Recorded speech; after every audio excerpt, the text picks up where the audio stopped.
ஒரே ஒரு செய்தியை சொல்லி முடிச்சிடுறேன். இந்த தராவி தொழுகை இருக்க ஏதோ சாதாரண ஒரு சுன்னத் அல்ல. பெருமானார் ஸல்லல்லாஹு அலைஹி வஸல்லம் அவர்கள்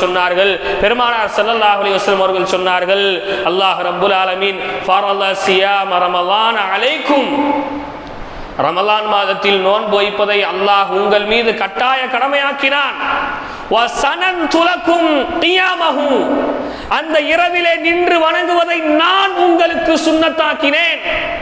யார் அந்த இரவிலே நன்மையை தேடி நன்மையை ஆதரவு வைத்து வணங்கி வருகின்றார்களோ, خرج ذنوبه كيوم ولدت أمه, அந்த நாளில் யார் நன்மையை தாடி வணங்குகிறாரோ அவருடைய பாவங்கள் வெளியேறுகிறது. எப்படி தெரியுமா வெளியேறி முடிகிறது?